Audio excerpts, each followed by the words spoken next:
मुश्किल नहीं है दुनिया में कुछ, तू जरा हिम्मत तो कर, ख्वाब बदलेंगे हकीकत में, तू जरा कोशिश तो कर। राम राम जी। और कोशिश करने वालों की कभी हार नहीं होती। आज की हमारी जो वीडियो रहेगी ये 2019 के अंदर जो अनेक एग्जामों के अंदर क्वेश्चन पूछे गए हैं, उन्हीं क्वेश्चनों में से, उन्हीं पेपरों में से मैंने बहुत सारे क्वेश्चन को कलेक्ट किया है। इन्हीं क्वेश्चन को हम आज करने वाले हैं और प्रत्येक क्वेश्चन को कोशिश करेंगे कि बहुत ज़्यादा थोड़ी सी डिटेल से बताने की कोशिश करूंगा, ताकि उस क्वेश्चन से संबंधित जितने फैक्ट अलग एग्जाम के अंदर आएंगे ज़रूर, किसी अन्य एग्जाम में ज़रूर पूछे जाएंगे, तो हमारे वो सारी चीज़ें गलत नहीं होनी चाहिए। क्योंकि जिन चीज़ों को हम समझ के करेंगे वो चीज़ें एग्जाम के अंदर हमारी बिल्कुल सही मिलेगी। तो चलो आज की शुरुआत करते हैं। और अगर वीडियो आपको अच्छी लगती है तो वीडियो को आप शेयर जरूर कर दिया करें, और अगर अच्छी नहीं लगती है तो भाई ऐसा निशान भी आता है, आप स्वतंत्र हैं, आपके पास दोनों ऑप्शन है। चलो मैं शुरुआत करता हूं। आज का पहला जो क्वेश्चन दे रखा है, पहला क्वेश्चन है, हिमाचल प्रदेश में व्यास नदी पर, हिमाचल प्रदेश में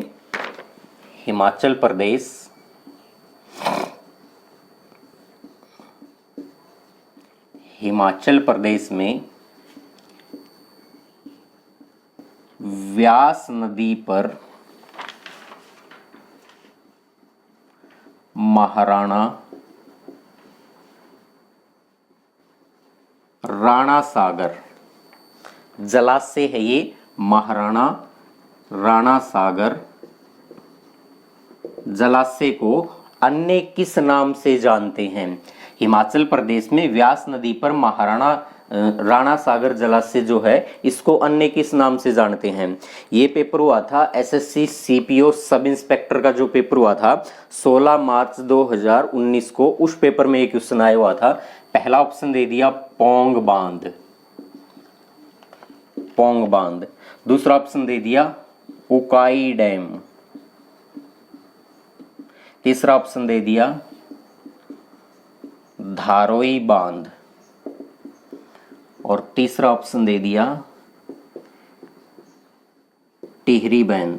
तो मेरे आंसर बताने से पहले आप वीडियो को पॉज करके एक बार उसका आंसर खुद से भी करने की कोशिश करें, कि ताकि हमारे कोई क्वेश्चन पढ़ रखा होगा तो हो सकता था उस क्वेश्चन का आंसर आपको पहले से ही पता होगा, और अगर नहीं पता होगा तो हो सकता था आप तुक्का लगाए, आपका तुक्का गलत भी हो सकता है और सही भी हो सकता है। तो इस क्वेश्चन का उत्तर आ जाएगा पोंग बांध। कौन सा उत्तर आ जाएगा? पोंग बांध इस क्वेश्चन का उत्तर हो जाएगा। एक बार हम समझते हैं कि हिमाचल प्रदेश में जो व्यास नदी है, इस व्यास नदी से संबंधित बहुत सारे फैक्ट हम करने वाले हैं। उसके बाद और भी कुछ, व्यास नदी जो है इसका उद्गम कहां से होता है, यानी व्यास नदी जो है इसका ओरिजिनेट कहां से होता है? तो व्यास नदी का उद्गम जो है ये हिमाचल प्रदेश के अंदर रोहतांग दर्रा, इस रोहतांग दर्रे के समीप जो व्यास कुंड है, इस व्यास कुंड से एक नदी निकलती है जिस नदी का नाम है व्यास नदी। कई बार एग्जाम के अंदर पूछ लिया जाता है कि इस व्यास नदी का प्राचीनतम नाम क्या है? व्यास नदी का प्राचीनतम नाम क्या है? क्योंकि सिंधु नदी तंत्र है, उसमें 6 नदियां हैं, और सिंधु नदी तंत्र की 6 नदियों को एग्जाम के अंदर बार बार पूछा जाता है, इस नदी का प्राचीनतम नाम क्या है? सिंधु नदी का प्राचीनतम नाम है, बहुत 6 की 6 नदियों का प्राचीनतम, झेलम का प्राचीनतम क्या नाम क्या है? रावी का प्राचीनतम नाम। तो जो व्यास नदी है इस नदी का प्राचीनतम नाम है बिपाशा। व्यास नदी का प्राचीनतम नाम है बिपाशा। ये वाला लगा देना, बिपाशा। ये नदी जो है इसकी कुल लंबाई 470 किलोमीटर के आसपास है, लगभग 470 किलोमीटर इसकी लंबाई है, और ये रोहतांग दर्रे से निकलती है, ये हिमाचल प्रदेश के व्यास कुंड से निकलती है। और ये नदी इस प्रकार से, जैसे आप भारत के बारे में देखते हैं,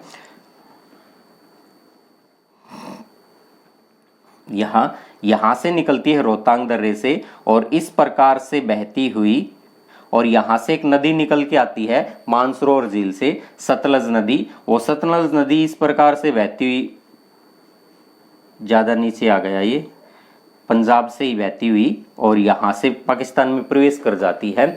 और पंजाब के अंदर एक जगह पड़ती है जिसे कपूरथला कपूरथला। इस कपूरथला के नजदीक या लुधियाना के समीप भी बुक के अंदर मिल जाता है।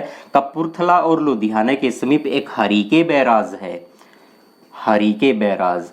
इस हरीके बैराज के समीप ये आकर क्या हो जाती है, ये नदी व्यास नदी जो है ये हरीके नामक स्थान पर आकर क्या हो जाती है, सतलज नदी में मिल जाती है। ये सतलज नदी है और ऊपर वाली ये व्यास नदी है। तो व्यास नदी जो है ये हरीके नामक स्थान पर पंजाब के अंदर कहाँ पर आकर मिल जाती है, सतलज नदी में आकर मिल जाती है। तो एक क्वेश्चन और ध्यान रखना, सिंधु नदी तंत्र जो है, इस सिंधु नदी तंत्र में 6 नदियां हैं।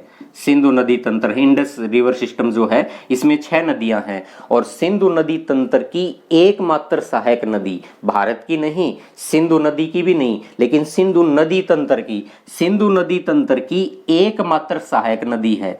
यानी सिंधु जो नदी है, इस सिंधु नदी तंत्र में एकमात्र सिंधु की सहायक नदी जो पूर्णतः भारत में बहती है, जो पूर्णतः भारत में बहती है, वो कौन सी नदी है, वो नदी है व्यास नदी। क्योंकि ये भारत के अंदर हिमाचल प्रदेश में इसका उद्गम होता है और पंजाब राज्य में जाकर ये क्या हो जाती है, सतलज में मिल जाती है। तो सहायक नदी जो पूर्णतः भारत के अंदर बहती है, सिंधु नदी तंत्र में सिंधु की एकमात्र सहायक नदी जो कहां पर बहती है, पूर्णतः भारत में बहती है। चलो अगला क्वेश्चन अब देखते हैं। अगला क्वेश्चन है, सबसे छोटा केंद्र शासित प्रदेश कौन सा है, सबसे छोटा केंद्र शासित प्रदेश। इसका स्नैपशॉट आप ले सकते हैं, मैं एक बार रफ कर रहा हूं। आप अगला क्वेश्चन के ऊपर ध्यान दें कि सबसे छोटा केंद्र शासित प्रदेश कौन सा है। सबसे छोटा केंद्र शासित प्रदेश, सबसे छोटा केंद्र शासित प्रदेश, सबसे छोटी जो है यूनियन टेरिटरी कौन सी है। ये भी एसएससी सीपीओ सब इंस्पेक्टर के पेपर में पिछले साल पूछा जा चुका है। तो ऑप्शन दे रखा है पुडुचेरी, दूसरा ऑप्शन दे दिया लक्षद्वीप, तीसरा ऑप्शन दे दिया दादरा नगर हवेली और चौथा ऑप्शन दे दिया दमन व दीव, दमन और दीव। तो इन 4 ऑप्शन में उत्तर क्या बन पाएगा। तो एक बार तो मैं चर्चा ये कर लेता हूं, कई सारे मेरे दोस्तों को इस बात में शायद नहीं भी पता होगा, लेकिन अधिकांश को पता है। और अधिकांश को क्या पता है कि वर्तमान में केंद्र शासित प्रदेश भारत में 8 हैं या 9 हैं। बस इसी के बारे में अगर पता है तो उसके बाद आगे चर्चा करते हैं। एक बार खुद से करके देखें कि भारत के अंदर वर्तमान में केंद्र शासित प्रदेश यूनियन टेरिटरी जो हैं उनकी संख्या 8 है कि 9 है। तो इस क्वेश्चन का उत्तर बन जाएगा कि भारत में केंद्र शासित प्रदेश कौन से हैं, वर्तमान में 8 है। भारत में 7 केंद्र शासित प्रदेश थे 2019 के जून से पहले की बात कर रहा हूं, और भारत में 29 राज्य थे। इन 29 राज्यों में से एक राज्य का नाम था जम्मू और कश्मीर। जम्मू और कश्मीर भारत का पहला ऐसा राज्य है जो राज्य के बाद केंद्र शासित प्रदेश बना है। राज्य ऐसा पहला जम्मू कश्मीर है जो कि राज्य होते हुए बाद के अंदर केंद्र शासित प्रदेश बना है। तो जम्मू कश्मीर राज्य है और राज्य से अब क्या बन चुका है, ये केंद्र शासित प्रदेश बन चुका है। राज्य के बाद ये केंद्र शासित प्रदेश बन चुका है, राज्य और राज्य से केंद्र शासित प्रदेश बना है। जब जम्मू कश्मीर राज्य से केंद्र शासित प्रदेश बना तो इसको 2 भागों के अंदर तोड़ दिया गया, इसके 2 टुकड़े कर दिए गए। एक टुकड़ा तो जम्मू एंड कश्मीर और दूसरा टुकड़ा जो है वो लद्दाख, दूसरा लद्दाख जो कहलाया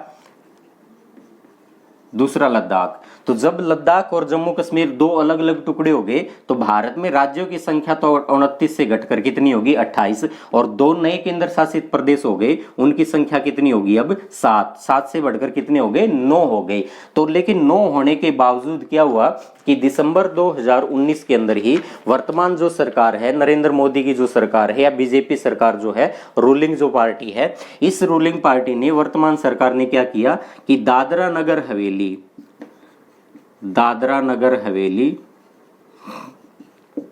और दमन व दमन और दीव जो हैं ये केंद्र शासित प्रदेश हैं दोनों, और दोनों के दोनों केंद्र शासित प्रदेश भारत के गुजरात राज्य में है। और गुजरात राज्य में खंबात की खाड़ी जो है वहां पर ये दोनों राज्य है। और वर्तमान सरकार ने दादरा नगर हवेली और दमन और दीव को क्या कर दिया, दोनों अलग अलग को मर्ज कर दिया, दोनों को इकट्ठा कर दिया। तो अब ये दो हैं, दो से एक हो चुके हैं। तो जब दो से एक हो चुके तो केंद्र शासित प्रदेश 9 से घटकर वापिस कितने हो गए, 8। तो वर्तमान के अंदर अगर पूछा जाए तो उत्तर क्या आएगा, 8 केंद्र शासित प्रदेश हैं। और 8 केंद्र शासित प्रदेश हैं, लेकिन पूछा गया कि सबसे छोटा केंद्र शासित प्रदेश कौन सा है, तो सबसे छोटा केंद्र शासित प्रदेश होगा लक्षद्वीप होगा। इस क्वेश्चन का उत्तर हो जाएगा। अब हम लक्षद्वीप को लेकर थोड़ी सी चर्चा करना चाहते हैं। जैसे भारत के अंदर आप इस प्रकार से देखते हैं भारत का मैप, तो जब आप भारत का मैप देखते हैं तो यहां पर जो भी आपको द्वीप दिखाई देते हैं उन्हीं द्वीपों को कहा जाता है लक्षद्वीप। लक्षद्वीप, और लक्षद्वीप जो है ये अरब सागर में स्थित है। अरब सागर, यहाँ तो अंडमान निकोबार है जो बंगाल की खाड़ी में है, और यहाँ लक्षद्वीप है। लक्षद्वीप जो है, पहले तो देखिए अरब सागर के अंदर कुल द्वीपों की संख्या पूछी जाए तो 43 द्वीप है। मुख्य द्वीप जो भारत के हैं वो 247 हैं। उन 247 में से 203 द्वीप कहाँ पर है, बंगाल की खाड़ी में है, और 43 द्वीप जो है वो कहाँ पर है, यहाँ पर स्थित है अरब सागर में। और अरब सागर में इन 43 में से 36 द्वीप ऐसे हैं, और इन 36 द्वीपों से मिलकर क्या बना है, 36 द्वीपों से मिलकर बना है लक्षद्वीप बना है। तो लक्षद्वीप कुल कितने द्वीपों से मिलकर बना है, तो मुख्य जो द्वीप हैं वो उनकी संख्या कितनी है, 36 द्वीप हैं। और इसके बारे में थोड़ा सा और जान लेते हैं कि लक्षद्वीप जो है, मैं यहाँ से थोड़ा सा रफ भी कर दूं क्योंकि बहुत सारी चीजें अभी हमने लिखनी है। लक्षद्वीप जो है, लक्षद्वीप एक प्रवाल द्वीप है, यानी लक्षद्वीप जो है ये लक्षद्वीप एक प्रवाल द्वीप है। प्रवाल द्वीप है।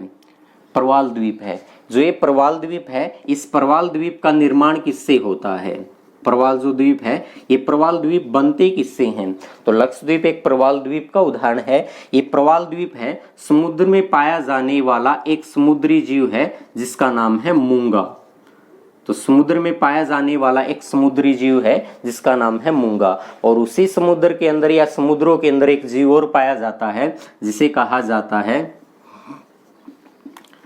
जुज़ैंथली। ये जुज़ैंथली है, ये एक प्रकार का एल्गी है, शैवाल है। और एल्गी शैवाल जो है ये जुज़ैंथली करता क्या है, जुज़ैंथली, ये जुज़ैंथली करता क्या है, ये जुज़ैंथली भोजन तैयार करता है और इस मूंगे को भोजन प्रदान कर देता है।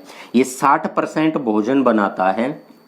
60% भोजन जो है ये भोजन जुज़ैंथली किसको दे देता, मूंगे को दे देता है। अब मूंगा केवल 40% भोजन ही प्रिपेयर करता है, 40% भोजन ही खुद तैयार करता है, 60% भोजन तो इसको जुज़ैंथली से मिल जाता है। लेकिन जब समुद्र के अंदर टेम्परेचर जो है, ये टेम्परेचर जब बढ़ने लग जाता है, टेम्परेचर इंक्रीज होने लगता है, टेम्परेचर बढ़ने लग जाता है, तो इस मूंगे की क्या है, मृत्यु हो जाती है। क्यों मृत्यु हो जाती है, क्योंकि जुज़ैंथली शैवाल जो है इस शैवाल की भी मृत्यु हो जाती है। और शैवाल की मृत्यु हो जाती है टेम्परेचर बढ़ने के कारण। अब शैवाल की मृत्यु के बाद ये 60% भोजन है शैवाल तो नहीं दे पाएगा मूंगे को, और मूंगा कम भोजन की वजह से ये मूंगा खुद भी मर जाता है। अब इस मृत जो मूंगा है, मृत मूंगा, इस मृत मूंगे का रंग जो है वो सफेद हो जाता है। और इस सफेद रंग से जब अनेक प्रकार मूंगे एक जगह पर इकट्ठे हो जाते हैं और उनका जो कंकाल है, उन्हीं के कंकाल से कोरल का निर्माण होता है।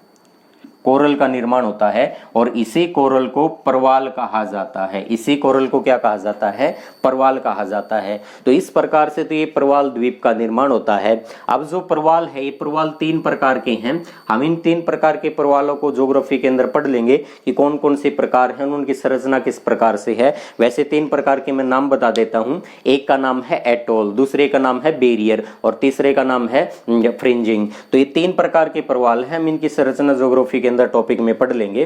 तो एक बार इसका जिसने भी स्नैपशॉट लेना आप ले सकते हैं। अगला क्वेश्चन देखते हैं कौन सा है, और इस बार भी बहुत अच्छे क्वेश्चन जो पूछे गए हैं, मैंने उन्हीं क्वेश्चनों को कलेक्ट किया है और जबरदस्त क्वेश्चन पूछे गए हैं। अगला क्वेश्चन भी बहुत इंपॉर्टेंट है, अनेक एग्जाम में आ चुका था, अधिकांश को पता होगा, लेकिन हम और भी फैक्ट जानेंगे इसके बारे में। जनवरी 2019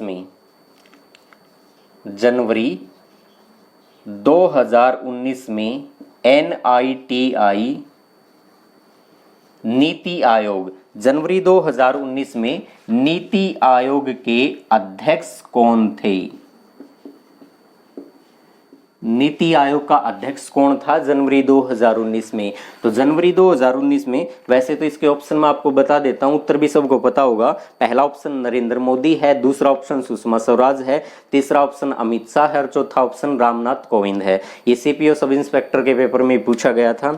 तो इस क्वेश्चन का उत्तर आ जाएगा नरेंद्र मोदी। नरेंद्र मोदी। एक चीज को ध्यान रखना, जो ये नीति आयोग है, इस नीति आयोग का अध्यक्ष हमेशा और हमेशा कौन होता है? भारत का प्राइम मिनिस्टर होता है, प्रधानमंत्री होता है। तो नीति आयोग का अध्यक्ष हमेशा प्रधानमंत्री होगा। जो भी प्रधानमंत्री जिस भी समय पूछा गया था वहीं इसका उत्तर आ जाएगा। अगर पूछ लिया जाए कि पहला इसका अध्यक्ष कौन था, तो पहला अध्यक्ष भी इसका प्रधानमंत्री ही था, लेकिन कौन सा प्रधानमंत्री? नरेंद्र मोदी था। नीति आयोग जो है, इसकी फुल फॉर्म क्या बनेगी? पहले तो इसकी फुल फॉर्म बता दें। नीति आयोग की फुल फॉर्म बनती है national institution for transforming India. आयोग जो है ये नीति आयोग की फुल फॉर्म है। नीति आयोग का स्थापना अगर पूछा जाए तो नीति आयोग की स्थापना हुई थी 1 जनवरी 2015 को इस नीति आयोग की स्थापना हुई थी। भारत का जब संविधान लागू हुआ था 26 जनवरी 1950 को, तो भारत के संविधान के लागू होने के बाद भारत में जिस प्रकार से पंचवर्षीय योजना बनानी शुरू कर दी थी, या पंचवर्षीय योजना के स्थान पर या कोई भी योजना का नाम हम ले लें, तो वो योजना बनाने का जो मुख्य काम था वो योजना आयोग का था, प्लानिंग कमीशन का। और ये प्लानिंग कमीशन 15 मार्च 1950 को प्लानिंग कमीशन जो है, ये योजना आयोग है, इसका गठन हुआ था। प्लानिंग कमीशन जो है, योजना आयोग है, इसी योजना आयोग के स्थान पर नया आयोग बना दिया, उसी का नाम है नीति आयोग। तो नीति आयोग किस संस्था के नाम पर, मतलब स्थान पर बनाया गया था? तो योजना आयोग के स्थान पर नया बना दिया था नीति आयोग। इस नीति आयोग का अध्यक्ष हमेशा प्रधानमंत्री होगा। इस नीति आयोग के वर्तमान तक, आज अगर बात करें तो आज की तारीख तक नीति आयोग में केवल 2 ही उपाध्यक्ष बने हैं। और नीति आयोग का अगर बात करें पहला उपाध्यक्ष की बात करें तो नीति आयोग का पहला उपाध्यक्ष था अरविंद पनगडिया। तो अरविंद पनगडिया कौन था? नीति आयोग का पहला उपाध्यक्ष बना था। और नीति आयोग का वर्तमान में अगर पूछ लिया जाए कि वर्तमान में उपाध्यक्ष कौन है, तो नीति आयोग का वर्तमान में उपाध्यक्ष है राजीव कुमार। अगर मैं बात करूं कि नीति आयोग के सीईओ कौन है, तो वर्तमान सीईओ की भी बात करेंगे हम, क्योंकि पेपर में यही हो सकता था ज्यादा पूछा जाए कि वर्तमान सीईओ कौन है नीति आयोग के। तो वर्तमान सीईओ का नाम है अमिताभ कांत जो हैं, ये वर्तमान में सीईओ हैं। और नीति आयोग का अगर मैं बात करूं कि पहला सीईओ कौन बना था, और इस नीति आयोग में भी केवल 2 ही सीईओ बने हैं अब तक। वर्तमान के अंदर जो है उनका नाम है अमिताभ कांत, और पहला जो बना था उनका नाम है सिंधु श्री खुल्लर जो हैं, ये वर्तमान में नीति आयोग का क्या बने थे? अध्यक्ष बने थे। पहला अध्यक्ष बना था नीति आयोग का।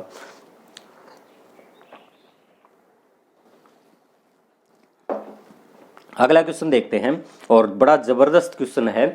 अधिकांश को देखते हैं इसके अंदर क्या क्वेश्चन का उत्तर पता चलेगा कि नहीं पता चलेगा।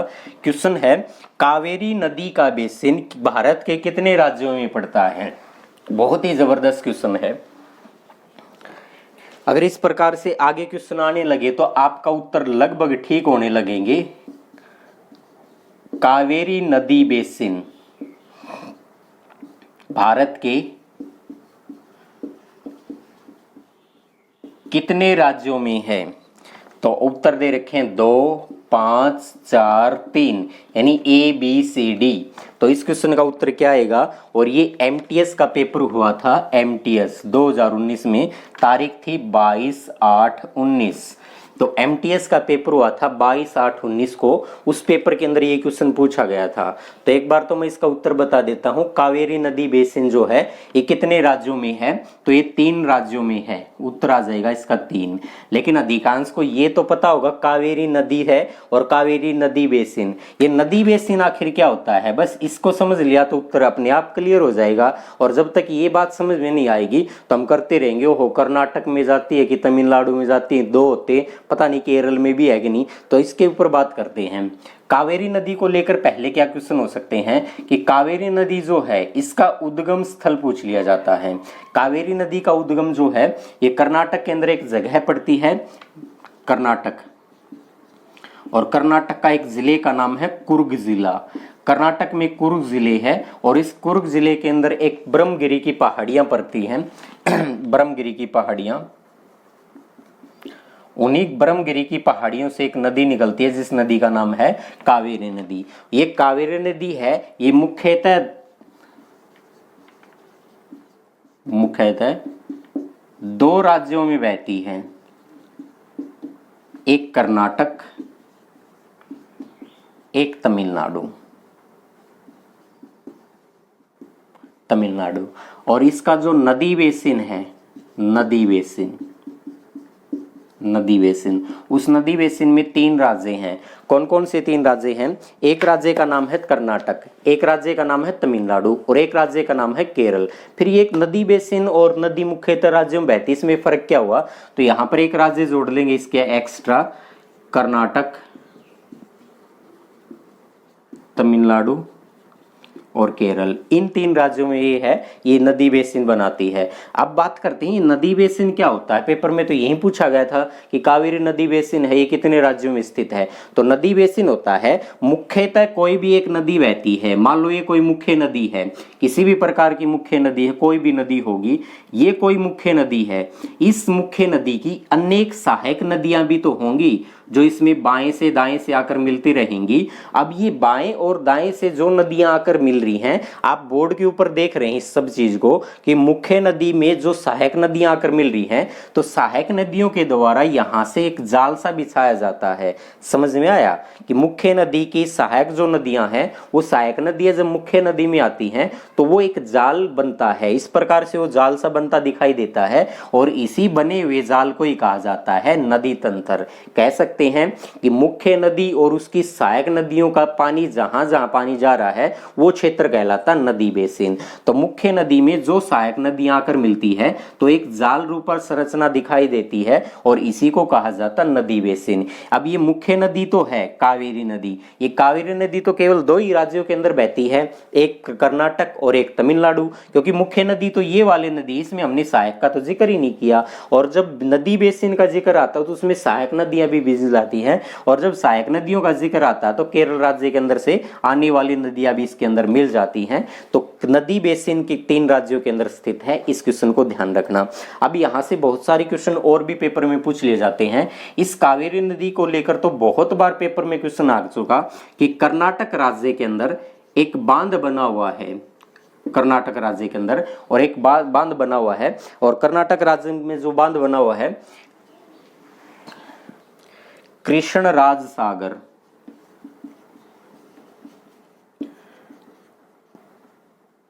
कृष्णराज सागर, ये एक परियोजना भी है और ये एक बांध भी है। तो कृष्णराज परियोजना बांध कहां पर है? कर्नाटक राज्य में। कौन सी नदी पर है? कावेरी नदी पर। अब तमिलनाडु राज्य आ जाता है, तमिलनाडु, और ये तो क्वेश्चन बहुत बार पेपर में आ चुका, तमिलनाडु। इस तमिलनाडु राज्य कर्नाटक में बांध बनाती है, कोई नहीं, कर्नाटक राज्य कर लेना यहाँ। तमिलनाडु राज्य के अंदर आप पेपर के अंदर बहुत बार आ चुका कि मेटूर बांध किस नदी पर है, तो मेटूर बांध जो है वो तमिल और कावेरी नदी पर है। अब कई बार पेपर में आ जाता है कि शिव समुद्रम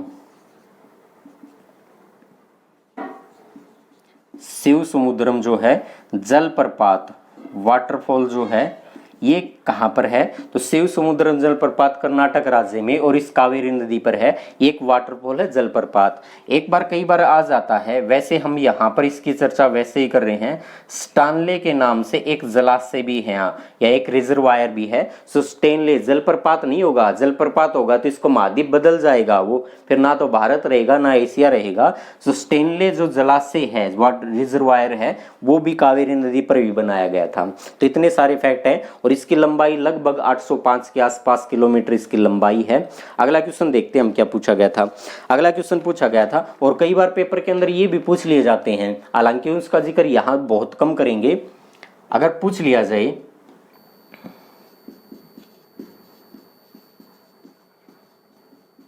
दक्षिण की गंगा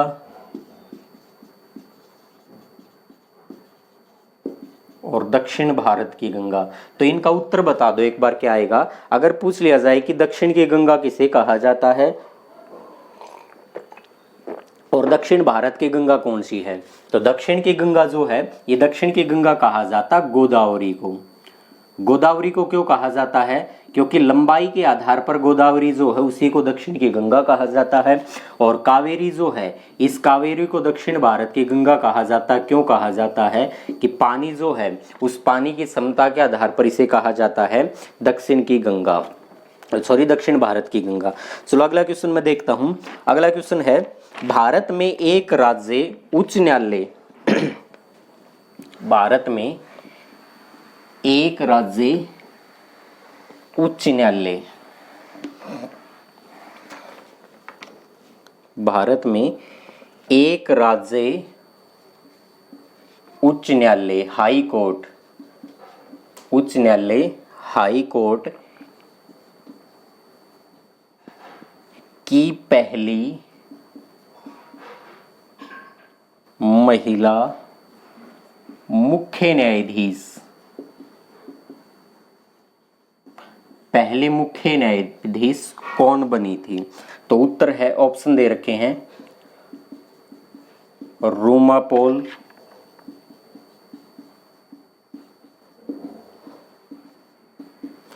फातिमा बीबी, लीला सेठ, सैदा ताहिरा, सैदा तारिया। ये सीजीएल का पेपर हुआ था 11/6/2019 को, उसमें एक क्वेश्चन आया हुआ था। तो यहाँ से मैं 2-3 फैक्ट आपके लिए निकाल रहा हूँ। और क्या क्वेश्चन है, अगर क्वेश्चन कहे कि उच्च न्यायालय की पहली महिला न्यायाधीश कौन थी, पहली महिला न्यायाधीश कौन थी, अगर वो मुख्य पूछ रहा था उत्तर कुछ आएगा। अगर केवल ये पूछ रहा था कि उच्च न्यायालय की पहली महिला न्यायाधीश कौन थी, तो कईयों के उत्तर तो दोनों के सेम रहेंगे। जबकि अगर ये कहे कि पहली महिला न्यायाधीश कौन बनी थी, हाई कोर्ट में, उच्च न्यायालय में पहली महिला न्यायाधीश कौन बनी थी, तो उत्तर अलग आएगा। अगर पूछे कि पहली महिला मुख्य न्यायाधीश कौन बनी थी, तो उत्तर अलग आ जाएगा। और दोनों में उत्तर क्या आएगा, केवल पूछे कि महिला न्यायाधीश कौन बनी थी, तो अन्ना चांडी बनी थी, अन्ना चांडी है वो बनी थी। लेकिन अगर ये पूछ लिया जाए कि उच्च न्यायालय में पहली महिला मुख्य न्यायाधीश कौन बनी थी, यानी जो मुख्य न्यायाधीश बनी थी वो मुख्य न्यायाधीश बनी थी लीला सेठ। आया समझ में? तो दोनों क्वेश्चन में अगर ये कहे कि महिला न्यायाधीश तो अन्ना चांडी, अधिकांश मेरे मित्र क्या करते हैं कि महिला न्यायाधीश कौन बनी थी हाईकोर्ट में, तो सीधा उत्तर मार देते हैं लीला सेठ, जो कि गलत होता है। मुख्य न्यायाधीश पूछेगा तो लीला सेठ, अगर न्यायाधीश पूछे, न्यायाधीश का मतलब है कि मुख्य न्यायाधीश को छोड़कर अन्य भी न्यायाधीश होते हैं, वो अन्ना चांडी बनी थी। भारत में सर्वप्रथम 1861 का हाईकोर्ट एक्ट बना था। इस हाईकोर्ट एक्ट के तहत भारत में पहली बार 3 हाईकोर्ट बने थे। ध्यान से समझे, 1861 का इंडियन हाईकोर्ट एक्ट बना था, 1861 का इंडियन हाईकोर्ट एक्ट बना था।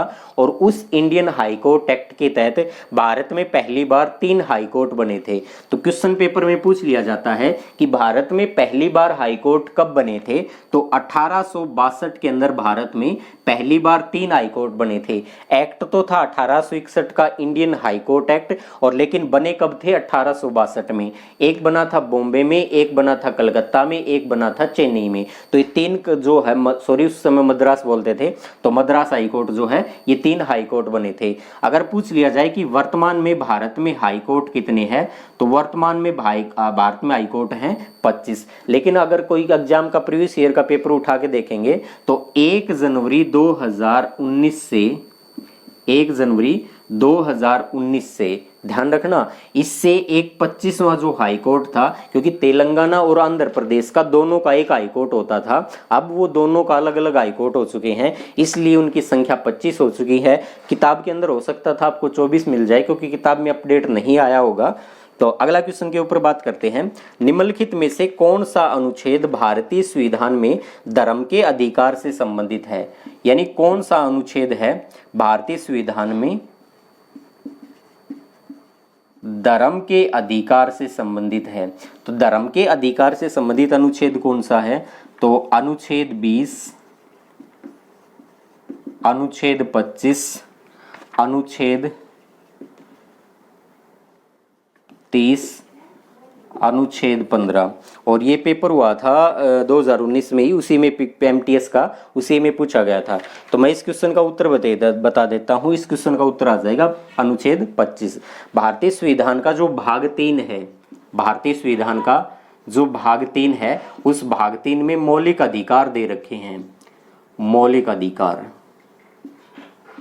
मौलिक अधिकार, ये मौलिक अधिकार जो संविधान के भाग 3 में है, अनुच्छेद 12 से लेकर और अनुच्छेद 35 तक क्या है? मौलिक अधिकार है। मौलिक अधिकार अमेरिका के संविधान से लिए गए हैं। मैं ज़्यादा चर्चा नहीं करूंगा, इसलिए नहीं करूंगा क्योंकि जैसे ही हमारे 1000 सब्सक्राइब हो जाते हैं तो मैं लाइव क्लास करूंगा, और लाइव क्लास के अंदर पॉलिटिकल साइंस के पूरे टॉपिक को लगभग हम कवर करने की कोशिश करेंगे। तो लाइव क्लास जो चलेंगी वो पॉलिटिकल साइंस की चलेंगी, और मैं उस समय यहाँ पूरी डिटेल में बता दूंगा कि मौलिक अधिकारों की वर्तमान में संख्या 6 है। मौलिक अधिकार समानता का जो अधिकार है अनुच्छेद 14 से 18 है।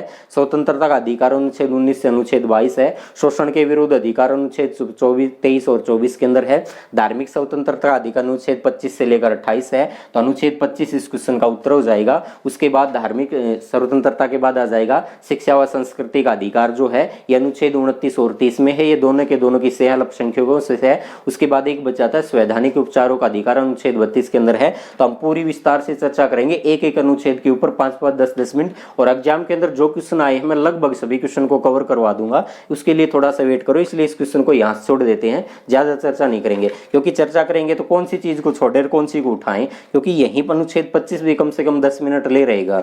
अगला क्वेश्चन देखते हैं। अगला क्वेश्चन बहुत जबरदस्त क्वेश्चन है। मुझे तो शायद इसके बारे में थोड़ा सा पता था, लेकिन अगला जो क्वेश्चन होगा उसके बारे में मुझे शायद पहली बार पता चला था कि पेपर में ये क्वेश्चन भी आया था। अगला क्वेश्चन है लाल पांडा।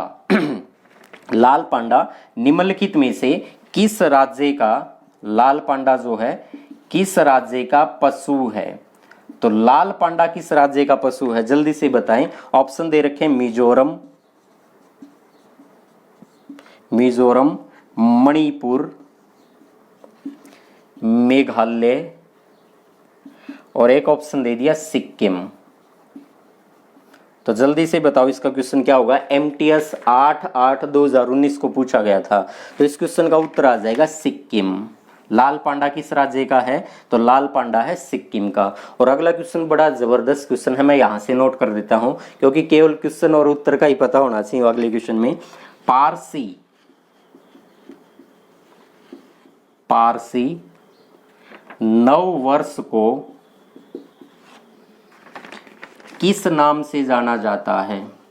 पारसी नव वर्ष को किस नाम से जाना जाता है? मैं 4 ऑप्शन लिख रहा हूं जो इस पेपर में पूछे गए थे।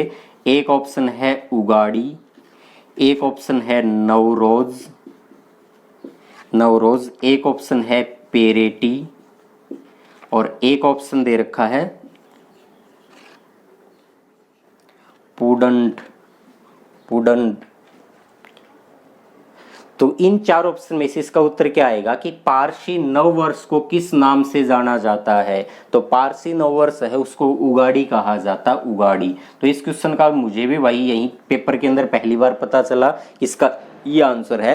तो बहुत सारे क्वेश्चन ऐसे हैं, आप प्रीवियस ईयर के पेपर उठाएंगे तो उसमें कई क्वेश्चन तो ऐसे मिलेंगे जो आपने क्लास में कर रखे होंगे, कई क्वेश्चन ऐसे मिलेंगे जो आपने खुद से भी पढ़ रखे होंगे, और कई क्वेश्चन ऐसे होंगे जो ना तो आपने पढ़ रखे थे और ना किसी ने पढ़ा रखे थे।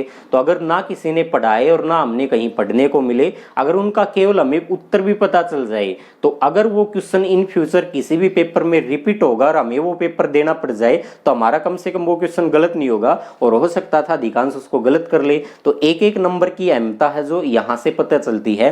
तो इसलिए प्रीवियस ईयर के पेपर आप जरूर करें। आपको जीएस से मतलब है, वो पेपर आईएएस का था कि वो पेपर कलरक का था कि वो पेपर पटवारी का, कोई मतलब नहीं है। आपको उस पेपर में जीएस पूछी गई थी, वो जीएस का सॉल्यूशन करना है। अगर आपके पेपर के अंदर मैथमेटिक्स आता तो आपको कोई मतलब नहीं है पेपर यूपीएससी में था कि एसएससी में था कि एमटीएस में था कि किस में था, आपको उन मैथ के क्वेश्चन से मतलब होना चाहिए कि कोई क्वेश्चन नया मिला था तो कहां से नया मिला था, उसका उत्तर क्या हो गया। अगला क्वेश्चन देखते हैं। अगला क्वेश्चन भी भाई जबरदस्त क्वेश्चन है। अगला क्वेश्चन दे रखा है, ढेनका एक प्रसिद्ध संगीत वाद्य यंत्र है जो निम्नलिखित भारतीय राज्य में है। ढेनका, जबरदस्त क्वेश्चन है भाई। ढेनका एक प्रसिद्ध संगीत वाद्य यंत्र है, संगीत वाद्य यंत्र है जो निम्नलिखित भारतीय राज्य में से एक में है। तो एक ऑप्शन दे रखा है इसने ओडिशा, ओडिशा, एक ऑप्शन दे रखा है गोवा, एक ऑप्शन दे रखा है केरल, एक ऑप्शन दे रखा है महाराष्ट्र, महाराष्ट्र। तो ये CHSL 8/7/2019 को पूछा गया था, तो इस क्वेश्चन का उत्तर आ जाएगा ओडिशा, आंसर आ जाएगा ओडिशा। तो ढेनका एक राष्ट्र प्रसिद्ध संगीत वाद्य यंत्र है जो कि ओडिशा राज्य का में क्या है, वाद्य यंत्र, ये बजाया जाता है, यही पेपर में पूछा गया था। अगला क्वेश्चन है, सचिन तेंदुलकर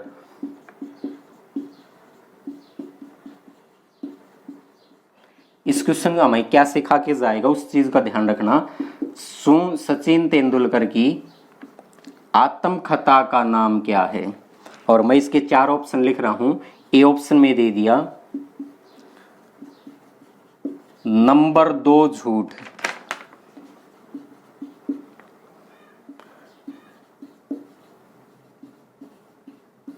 मेरे तरीके से खेलना,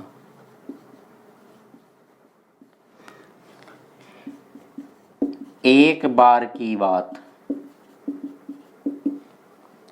और क्या याद किया जाता है।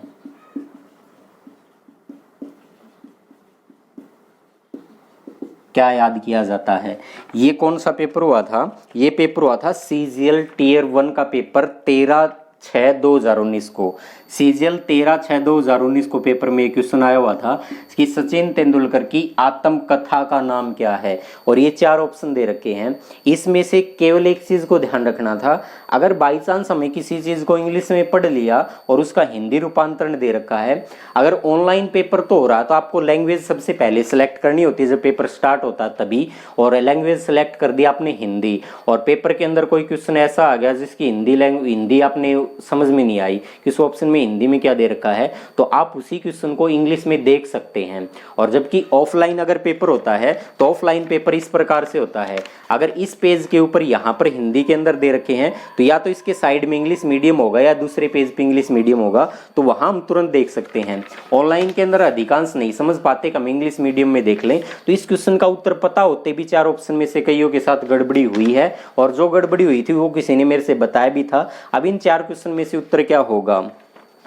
तो इन 4 क्वेश्चन में उत्तर हो जाएगा इसे मेरे तरीके से खेलना, इसे मेरे तरीके से खेलना। और जबकि HSSC ने भी इस क्वेश्चन को पूछ लिया, लेकिन उसने क्या किया था, इसको इंग्लिश में जो नाम था उसी को पूछ लिया। इसका इंग्लिश में नाम मिलेगा playing it's my way. Playing it's my way जो है ये इसका इंग्लिश में रूपांतरण होगा, और अधिकांश बुकों के अंदर यही किताब मिल जाती है, वो इंग्लिश में और हिंदी में भी यही होता है, प्लेइंग इट्स माई वे, ऐसे हिंदी में लिखा मिलता है। तो इस क्वेश्चन का उत्तर आ जाएगा इसे मेरे तरीके से खेलना। अगला क्वेश्चन क्या देखते हैं? अगला क्वेश्चन देखते हैं, निम्नलिखित में से कौन दिल्ली का पहला सैयद शासक था? तो दिल्ली का पहला सैयद शासक कौन था? दिल्ली का पहला सैयद शासक कौन था? क्वेश्चन ये भी बहुत अच्छा क्वेश्चन है। दिल्ली का पहला सैयद शासक कौन था? सैयद शासक, दिल्ली का पहला सैयद शासक कौन था? तो पहले की बात करें इसके अंदर दे रखा मुबारक शाह, और दूसरा ऑप्शन दे रखा आलम शाह, और तीसरा ऑप्शन दे रखा है मोहम्मद शाह, और चौथा ऑप्शन दे रखा है खिजर खान। ये पेपर CHSL 2/7/2019 में आया था। तो इस क्वेश्चन का उत्तर क्या आएगा? इस क्वेश्चन का उत्तर आ जाएगा खिजर खान या खिजर खां जो है वो उत्तर आ जाएगा। दिल्ली सल्तनत की हमने कल वाले पेपर में भी एक क्वेश्चन आया था, तो उसमें भी बात की थी कि दिल्ली सल्तनत, इस दिल्ली सल्तनत जो है, इस दिल्ली सल्तनत पर 5 वंशों ने अधिकार किया था। कौन कौन से 5 राजवंश थे? इन 5 राजवंशों में एक वंश का नाम था गुलाम वंश। गुलाम वंश, इस गुलाम वंश को दास वंश भी कहा जाता था। और उसके बाद खिलजी वंश, खिलजी वंश, तुगलक वंश, सैयद वंश, लोदी वंश। इन राजवंशों ने 1206 से लेकर 1526 तक यहाँ तक इन्होंने शासन किया था। गुलाम वंश का संस्थापक कुतुबुद्दीन ऐबक था। इसका खिलजी वंश का था गयासुद्दीन खिलजी थे। और तुगलक वंश का था जलालुद्दीन खिलजी। और सैयद वंश का संस्थापक कौन था? खिजर खां। वो पेपर में पूछ लिया। बहलोल लोदी और इब्राहिम लोदी, ये सारे क्वेश्चन आपने कल वाले पेपर में कर रखे हैं। अगला क्वेश्चन देखते हैं, पंचायती राज प्रणाली को सबसे पहले किस राज्य के द्वारा अपनाया गया था? जबरदस्त क्वेश्चन है और HSSC एक क्वेश्चन यहाँ से जरूर पूछती है, इसलिए पंचायती राज संस्थान या स्थानीय स्वशासन को आप कहीं से भी पढ़ लें। और बहुत जल्द मैं भी पंचायती राज संस्थाओं या स्थानीय स्वशासन को लेकर एक पूरी 1 घंटे की वीडियो आपके सामने लेकर आने वाला हूं। और अब बात करते हैं हम, इस क्वेश्चन में क्या पूछा गया था कि पंचायती राज संस्थान जो है, पंचायती राज प्रणाली जो है, पंचायती राज प्रणाली, पंचायती राज प्रणाली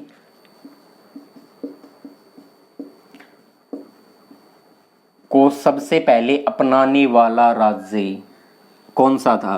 तो इससे संबंधित ऑप्शन दे रखा है, पश्चिम बंगाल है, तमिलनाडु है, आंध्र प्रदेश है और राजस्थान है। इसके बारे में आपको थोड़ा सा समझा दूं कि पंचायती राज संस्थान जो है, इन पंचायती राज संस्थान के बारे में सबसे पहले हम बात करते हैं स्थानीय स्वशासन। स्थानीय स्वशासन, लोकल सेल्फ गवर्नमेंट बोलते हैं स्थानीय स्वशासन। स्थानीय स्वशासन का जनक किसे कहा जाता है? तो स्थानीय स्वशासन का जनक कहा जाता है लॉर्ड रिपन को। स्थानीय स्वशासन का जनक किसे कहा जाता है? लॉर्ड रिपन को। इसी लॉर्ड रिपन ने 1882 में पंचायती राज संस्थाओं को या स्थानीय स्वशासन को, या पंचायती राज संस्थान भी कह सकते हैं, लेकिन स्थानीय स्वशासन के अंदर पंचायती राज संस्थान और नगर पालिका दोनों आ जाएंगी। तो लॉर्ड रिपन ने पंचायती राज संस्थाओं को सुदृढ़ करने के लिए एक प्रस्ताव लाया गया था, प्रस्ताव रखा था, और उसी प्रस्ताव को स्थानीय स्वशासनों का मैग्ना कार्टा की संज्ञा दी गई थी। उसके बाद 1952 और 1953 के अंदर 1952 और 1953 के अंदर 2 सामुदायिक कार्यक्रम चलाए गए थे। एक सामुदायिक कार्यक्रम, एक का नाम था सामुदायिक विकास कार्यक्रम या कार्यक्रम भी कह सकते हैं। 1953 में चलाया गया था राष्ट्रीय सविस्तार योजना। ये 2 कार्यक्रम चलाए गए थे। ये दोनों कार्यक्रम जिस पर्पज के लिए चलाए गए थे वो दोनों पर्पज इसके सफल नहीं हो पाए थे, या कह सकते हैं ये दोनों कार्यक्रम चलाए गए थे वो कार्यक्रम विफल हो गए थे। उसके बाद 1957 के अंदर क्या किया था कि बलवंत राय मेहता, इस बलवंत राय मेहता की अध्यक्षता में एक समिति का गठन किया गया और उसी समिति की सिफारिश के आधार पर भारत के उस समय तत्कालीन प्रधानमंत्री पंडित जवाहरलाल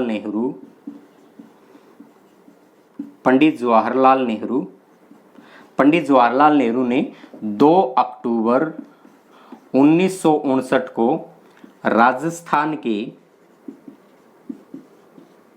नागौर जिले के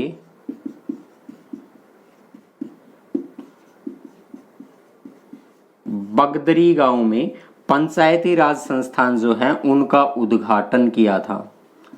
तो पहली बार पंचायती राज संस्थाओं का उद्घाटन या प्रणाली को सबसे पहले किस राज्य में हुआ था? तो ये राज्य आ गया राजस्थान। तो राजस्थान इस क्वेश्चन का उत्तर आ जाएगा। इस क्वेश्चन का उत्तर क्या आ जाएगा?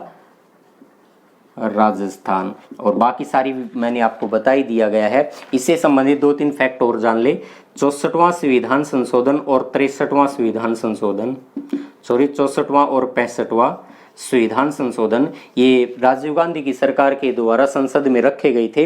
राजीव गांधी की सरकार ने इनको लोकसभा में रखा था, लोकसभा में इनको रखा, राजीव गांधी की सरकार चली गई, लोकसभा भंग होगी और लोकसभा भंग होते ही ये दोनों के दोनों संविधान संशोधन विधेयक भंग हो गए, क्योंकि ये तो पंचायती राज संस्थाओं को संवैधानिक दर्जा देने के लिए लाया गया था और ये नगर पालिकाओं को संवैधानिक दर्जा देने के लिए लाया गया था। उसके बाद पंचायती राज संस्थान जो है इनको संवैधानिक दर्जा देने के लिए संविधान में 73वां संविधान संशोधन हुआ था। और जो 73वां संविधान संशोधन हुआ था 1992 में हुआ था। 1992 में 73वां संविधान संशोधन जो हुआ था ये संसद में रखा गया। संसद के बाद इसको भारत के राष्ट्रपति पारित कर दिया और भारत के राष्ट्रपति के पास गया। राष्ट्रपति ने 20 अप्रैल 1993 को इसके ऊपर हस्ताक्षर कर दिए। 24 अप्रैल 1993 को ये भारत के अंदर पंचायती राज संस्थान जो है ये लागू हो चुका था। इसलिए 20 अप्रैल को क्या मनाया जाता है, पंचायती राज दिवस मनाया जाता है 20 अप्रैल को। अब बात करते हैं हरियाणा के अंदर। हरियाणा में ये 22 अप्रैल 1994 को लागू हुआ था। ये ध्यान रखना, हरियाणा में लागू हुआ था 22 अप्रैल 1994 को लागू हुआ था। अगला क्वेश्चन मैं बात करता हूं। अगला क्वेश्चन है मारफती के गाने डैश खालिस्तान के पारंपरिक लोकगीत हैं। यानी मारफती के गाने हैं ये किसके लोकगीत हैं? ऑप्शन दे रखे हैं बांग्लादेश, पाकिस्तान, नेपाल, अफगानिस्तान। सीजीएल में पेपर में आया था ये 2019 में। तो इस क्वेश्चन का उत्तर आ जाएगा बांग्लादेश। बांग्लादेश से संबंधित फैक्ट जानेंगे, 1-2 क्वेश्चन बाद आएंगे। अगला क्वेश्चन है निम्नलिखित में से किस खेल के साथ, और क्वेश्चन बहुत इंपॉर्टेंट है क्योंकि इस प्रकार के आसान क्वेश्चन तो पेपर में आ जाते हैं और ये क्वेश्चन इस प्रकार से भी आने लग गए हैं। अब थोड़ा सा जहाँ से हमने ये लगा कि यहाँ सारी चीजें आसान है उनको हल्के में लेके पढ़ के चले गए, क्वेश्चन तो वहीं से बन के तैयार हो जाता है। क्वेश्चन में पूछ लिया कि किस खेल के साथ ट्वीडल शब्द जुड़ा हुआ है, तो मैं एक ऑप्शन दे दिया इसमें table tennis, cricket, rugby, hockey. तो ट्वीडल शब्द जो है किस खेल के साथ जुड़ा हुआ है? टेबल टेनिस, क्रिकेट, रग्बी या हॉकी। तो इस क्वेश्चन का उत्तर आ जाएगा टेबल टेनिस के साथ ये जुड़ा हुआ है। अगला क्वेश्चन देखते हैं। अगला क्वेश्चन है राजा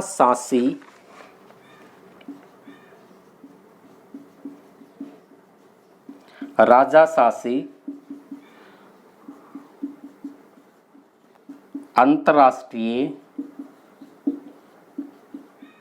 हवाई अड्डा कहां पर स्थित है? ऑप्शन में दे रखें अमृतसर, रायपुर, उदयपुर, लखनऊ। चलो अधिकांश को नहीं पता होगा, उत्तर बता दिया, इसका अमृतसर आ जाएगा। अगला क्वेश्चन है निम्नलिखित में से कौन सा राज्य बांग्लादेश के साथ सीमा साझा नहीं करता? यानी बांग्लादेश के साथ किसकी सीमा साझा नहीं होती? तो इस क्वेश्चन का उत्तर क्या आएगा? बांग्लादेश के साथ किसकी सीमा साझा नहीं होती? ऑप्शन दे रखे हैं मेघालय, मणिपुर, त्रिपुरा और मिजोरम।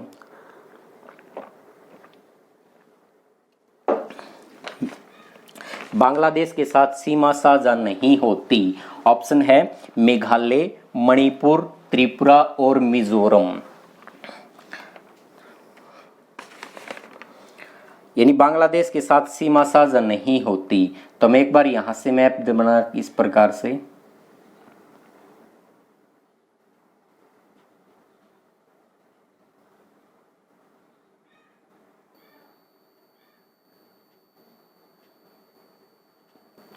ये दे दिया, ये बांग्लादेश है। यहाँ बांग्लादेश, इस बांग्लादेश जो है इसके साथ किसकी सीमा नहीं लगती? तो भारत में यहाँ जो राज्य पड़ता है, यहाँ उस राज्य का नाम है अरुणाचल प्रदेश। प्रदेश। अरुणाचल प्रदेश के नीचे आता है नागालैंड, और नागालैंड के नीचे आता है मणिपुर, और मणिपुर के नीचे आ जाता है मिजोरम। मिजोरम यहाँ भारत का एक राज्य आता है जिस राज्य का नाम है, ये वाला जो राज्य है त्रिपुरा, और त्रिपुरा से ऊपर आता है, इसका नाम है मेघालय। मेघालय, और ये जो बच गया ये है असम। तो ये राज्य हैं। तो मणिपुर की सीमा यहाँ नहीं लिखती, ऑप्शन दे रखे हैं मेघालय, तो मेघालय की सीमा बांग्लादेश के साथ लगती है। ये यहाँ तक सारा का सारा बांग्लादेश है, यहाँ ये यहाँ बंगाल की खाड़ी नीचे शुरू हो जाती है, तो ये माने। तो इसमें दूसरा ऑप्शन दे रखा मणिपुर। मणिपुर की सीमा बांग्लादेश के साथ नहीं लगती। त्रिपुरा, त्रिपुरा की सीमा लगती है मिजोरम। मिजोरम की सीमा बांग्लादेश के साथ लगती है, तो मिजोरम की सीमा भी लगती है मणिपुर। इससे संबंधित हम फैक्ट देखते हैं कि बांग्लादेश जो है, ये बांग्लादेश बहुत बार आपने देखा होगा, बांग्लादेश जो है ये 1905 से लेकर 1911 तक आपने सुना होगा बंगाल का विभाजन हुआ था। ये बंगाल का विभाजन तो 12 से 5 में 1911 में रद्द हो गया था, तो ये भारत का हिस्सा रहा था। भारत की आज़ादी के बाद 1947 से लेकर 1971 तक यही बांग्लादेश जो है ये पूर्वी पाकिस्तान के नाम से जाना गया था। पूर्वी पाकिस्तान, पूर्वी पाकिस्तान 1971 के अंदर ये बांग्लादेश के नाम से जाना गया। तो ये तो बांग्लादेश का एक बार थोड़ा सा हमने बैकग्राउंड देने की कोशिश की। बांग्लादेश, भारत की सीमा सबसे ज़्यादा अगर किस देश के साथ लगती है तो बांग्लादेश के साथ लगती है। बांग्लादेश के साथ भारत की सीमा 4096.7 किलोमीटर की सीमा बांग्लादेश के साथ लगती है। भारत के 5 राज्य हैं जो बांग्लादेश के साथ सीमा बनाते हैं। यहाँ भारत का राज्य है जिसका नाम है पश्चिम बंगाल, यानी वेस्ट बंगाल है। वेस्ट बंगाल के बाद आगे लगता है असम की सीमा लगती है। असम के बाद मेघालय की सीमा लगती है। उसके बाद त्रिपुरा की सीमा लगती है। उसके बाद मिजोरम की सीमा लगती है। तो ये सीमाएं लगती हैं बांग्लादेश के साथ। भारत के 5 राज्यों की सीमा लगती है। अब भारत और बांग्लादेश के बीच विवाद भी चलता रहता है, और विवाद अक्सर लेकर किसको है, बंगाल की खाड़ी में यहाँ एक द्वीप था, उस द्वीप का नाम था न्यू मूर द्वीप। उस द्वीप का नाम था न्यू मूर द्वीप। ये न्यू मूर द्वीप है, ये किन दो देशों के बीच विवाद था, ये बंगाल की खाड़ी में था। भारत और बांग्लादेश दोनों के बीच विवाद था, लेकिन अब ये विवाद खत्म हो चुका है। खत्म किस प्रकार से हो चुका कि ये बांग्लादेश के अंदर जो विवाद था ये अरब सागर में, सॉरी बंगाल की खाड़ी में, तो न्यू मूर द्वीप जो है पूर्णतः पानी के अंदर समा चुका, इसलिए विवाद खत्म हो चुका। एक भारत के अंदर यहाँ पर सिक्किम राज्य जो है, इस सिक्किम राज्य में एक ग्लेशियर का नाम है जेमू ग्लेशियर।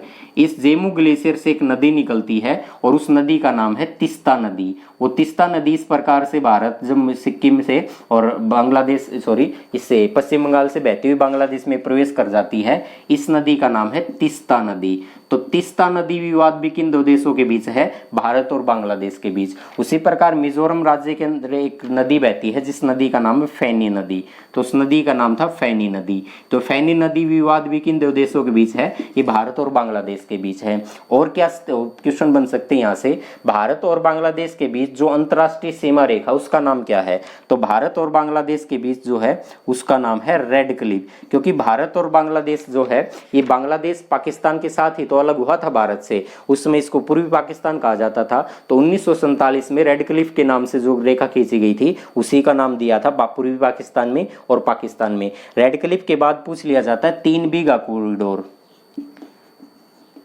3 बीघा कॉरिडोर ये भी भारत और बांग्लादेश के बीच है। अगर पूछ लिया जाता है 2.5 गज गलियारा, 2.5 गज गलियारा, तो 2.5 गज गलियारा भी किन के बीच है, बांग्लादेश के बीच है। ये राज्य आप देख रहे हैं, इस राज्य का नाम है त्रिपुरा। तो बांग्लादेश से 3 ओर से घिरा हुआ भारत का एकमात्र राज्य कौन सा है, त्रिपुरा राज्य है। त्रिपुरा है 3 साइड से बांग्लादेश के साथ घिरा हुआ है। अगर पूछ लिया जाए कि त्रिपुरा और बांग्लादेश के बीच जो सीमा रेखा बनती है उसका नाम क्या है, तो उसका नाम है शून्य लाइन, जीरो रेखा। शून्य लाइन है, जीरो रेखा कहा जाता है। लास्ट क्वेश्चन है, अब आपने पिछले साल बहुत बार ये सुना होगा कि रोहिंग्या जाति, रोहिंग्या जाति। रोहिंग्या जाति जो है ये बांग्लादेश और जो म्यांमार देश है, भारत के पड़ोसी देश हैं दोनों, म्यांमार और बांग्लादेश, इन दोनों में जो मुसलमान है वो मुसलमानों की एक समूह है या मुसलमानों की एक जाति है जिसे रोहिंग्या कहा जाता है। तो बांग्लादेश के अंदर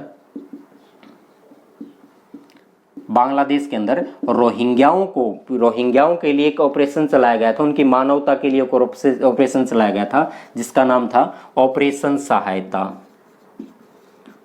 तो ऑपरेशन सहायता को आप ध्यान रखने, ऑपरेशन सहायता का संबंध किससे था? तो ये बांग्लादेश में रोहिंग्याओं की मानवता के लिए चलाया गया एक ऑपरेशन था। उसी प्रकार भारतीय सेना और म्यांमार की सेना के द्वारा भी एक रोहिंग्या जाति के लिए एक ऑपरेशन चलाया गया था जिसका नाम था operation all out. Operation all out. अब लास्ट क्वेश्चन करते हैं हम। लास्ट क्वेश्चन क्या है? निम्नलिखित में से लास्ट क्वेश्चन है, किस राजा के शासनकाल में चीनी यात्री ह्वेनसांग भारत आया था? ये भी CHSL के पेपर में पूछा गया था, किस राजा के शासनकाल में चीनी यात्री ह्वेनसांग भारत आया था? तो एक बार चलो इसके बारे में फैक्ट जरूर जानते हैं। चीनी यात्री ह्वेनसांग भारत आया था, किस राजा के शासनकाल में आया था? ऑप्शन दे रखे हैं, हर्षवर्धन, प्रभाकर वर्धन, चंद्रगुप्त मौर्य, अशोक। तो हर्षवर्धन जो है, हर्षवर्धन, ये हर्षवर्धन कहा जाता है कि 606 ईस्वी के आसपास ये गद्दी पर बैठा था। और हर्षवर्धन के राज्य की जो राजधानी थी, हर्षवर्धन राज्य की राजधानी जो थी वो थानेश्वर थी। थानेश्वर, ये थानेश्वर इनकी राजधानी थी। और इनकी दूसरी जो राजधानी थी, इनकी सेकंड राजधानी जो बनाया था, इन्होंने कन्नौज को अपनी राजधानी बनाया था। हर्षवर्धन है ये बौद्ध धर्म की महायान शाखा का क्या था? महायान शाखा, इस महायान शाखा का अनुयायी था। तो बौद्ध धर्म की महायान शाखा का अनुयायी कौन था? हर्षवर्धन था।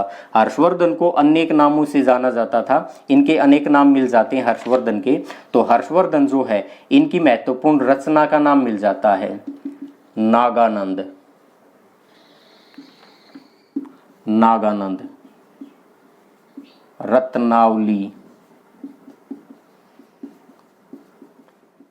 प्रियदर्शिका, ये इनकी क्या है? महत्वपूर्ण रचना है। और इसी हर्षवर्धन के दरबार के अंदर एक दरबारी कवि रहता था, बाणभट्ट। इनके दरबार में कौन रहता था? बाणभट्ट। बाणभट्ट के बारे में आप सब जानते हैं कि बाणभट्ट ने किसकी रचना की थी। तो बाणभट्ट ने किसकी रचना की थी? आप कमेंट के अंदर जरूर बता देंगे कि बाणभट्ट ने महत्वपूर्ण रचना की थी। तो बाणभट्ट ने महत्वपूर्ण रचना की थी, उस रचना का नाम क्या है? बहुत बार पेपर में आ लिया, आप कमेंट के अंदर इस क्वेश्चन का जरूर बता देंगे। हर्षवर्धन जो है, इसी हर्षवर्धन के समय में जो ह्वेनसांग है, ह्वेनसांग भारत आया था। तो ह्वेनसांग भारत आया था, कब आया था ह्वेनसांग? ह्वेनसांग 630 ईस्वी से 640 ईस्वी तक भारत रहा था। 630 से 640 ईस्वी तक ये भारत रहा था। और 640 से 630 कई किताबों के अंदर भाई ये थोड़ा सा आगे पीछे मिल जाता है। एग्जाम के अंदर क्वेश्चन आ गया तो यहाँ से लगभग क्वेश्चन नहीं पूछेगा, या तो ऑप्शन दे रखा होगा 630 से 642 वो ठीक होगा, या 628 से 638 दे रखा होगा तो भी ठीक होगा। यानी इसके नियर अबाउट केवल एक ऑप्शन मिलेंगे, 2-3 ऑप्शन नहीं मिलेंगे। जो भी इसके नियर अबाउट होगा वही उत्तर हो जाएगा, क्योंकि कई किताबों में 642 दे रखा, कई में 644, कई में 638, यानी नियर अबाउट जो भी होगा वही आपका उत्तर हो जाएगा। ह्वेनसांग जो है इसको नीति का पंडित भी कहा जाता था, वर्तमान शाक्य मुनि भी कहा जाता था, यात्रियों में राजकुमार भी कहा जाता था। ह्वेनसांग जो है, इस ह्वेनसांग ने एक रचना की थी और पेपर में पूछा जाता है, सीयूकी जो है, सीयूकी के रचनाकार कौन थे? तो सीयूकी के रचनाकार कौन थे? ह्वेनसांग थे। और ह्वेनसांग जो है, ये ह्वेनसांग जब भारत आया था, क्योंकि एक चीनी यात्री था, तो उस चीनी यात्री ह्वेनसांग भारत आया था। और उस चीनी यात्री ह्वेनसांग जब भारत आया तो चीन का शासक कौन था? ह्वेनसांग के शासनकाल में चीन का शासक कौन था? तो चीन का शासक था ताइसुंग। ताइसुंग जो है उस समय चीन का शासक था जब ह्वेनसांग भारत आया था। तो आपके लिए बस एक ही क्वेश्चन दे रखा आज कि बाणभट्ट जो था हर्षवर्धन के दरबार में था, और बाणभट्ट के द्वारा लिखी गई महत्वपूर्ण रचना कौन सी थी? यानी महत्वपूर्ण रचना बाणभट्ट के द्वारा कौन सी लिखी गई थी? आप कमेंट बॉक्स में इसका उत्तर जरूर से जरूर बताएंगे। तो आज के लिए इतना ही। जय हिंद, जय भारत, धन्यवाद।